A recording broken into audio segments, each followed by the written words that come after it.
Okay, in this video I want to talk about the old Seer model and how our spiritual communities were developed and why they are unhealthy and need to be broken. They need to be broken. So, in the previous video I talked about how debate is really unhealthy for seers because it focuses their mind outwards into the world of hierarchy instead of within to facilitate connection to the body. So what had happened in the past is you have a community of people who are not connected to their body, they're not connected to their intuition or their divinity, and you have one rare person, maybe through trauma, through self-imposed isolation, through no fault of their own, they had the ability to go within and develop connection into their greater subtle bodies. They were called a mystic. Now these mystics were revered because since nobody could see the spiritual world, they would go and they would ply the seer with lots of questions. Sometimes money, sometimes things. It was only a one-way transaction. They wanted to know what the seer could see about their own subtle body. The problem is this isolated the seer into society. Most likely she was seen as a witch, crazy, unsafe. And she did not have the opportunity to learn connection with the greater world around her because of her gifts would isolate her. But what a lot of people didn't realize is that this process isolated everybody else from their own spirit. So you end up having a specialist in the community where she connects to spirit but doesn't connect to people. So if a seer cannot connect to people, she can't teach them, she can't help them, and she also can't communicate spiritual knowledge because everybody has their unique language. We all do. We all have our own unique way of symbols and mythology within our own minds. And it was too much for one seer to know everybody's soul. And then sometimes she would lose track of hers because she was tending all these other souls.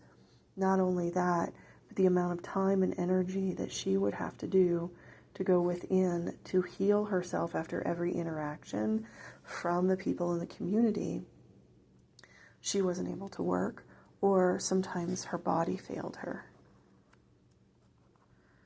Because she was not listening to her body, she was allowing other people to drain her prana, her life force. And so she ends up sick and diseased, eventually going mad.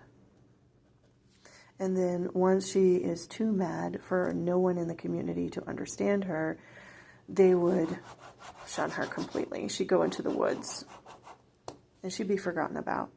And then people would look for the next seer to prop up. But this model here is a potential seer. This model here is a model of enslavement. This is where the mystic is enslaved to the needs, the codependent needs of the community. In a healthy community, this would be a two-way interaction where the seer would train each person how to connect to their spirit body. And then they would grow in wisdom, and they would share their wisdom with her, and wisdom would end up being passed through, so you'd have a spiritual community instead of an enslaved community. So I just want you to know that a lot of us have been groomed by our spiritual communities to become enslaved healers, enslaved seers, enslaved spiritual people. And the end goal of that is to call us a witch, crazy, and unsafe, to isolate us. We're in danger when we're isolated so much. And we also don't have the benefit of collaboration with other spiritual beings. And I wrote in a previous video, I talked about how if two people in the Hegelian dialectic grow in spiritual knowledge and share, their knowledge grows exponentially. And this is why our society is so spiritually ignorant. We are like blind little kids when it comes to spiritual knowledge. We only know the bare basics. We are not going to grow until the seers walk out of this model. They need to stand in their power. They need to demand respect.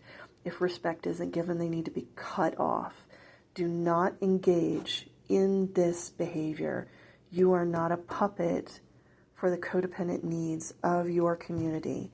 You are a free spiritual being, and so is everybody else. We are all equal here, and people need to be held accountable to how they treat people who are doing tremendous amount of spiritual work. I hope this helps, and let's hope that we make a new world, because we deserve it.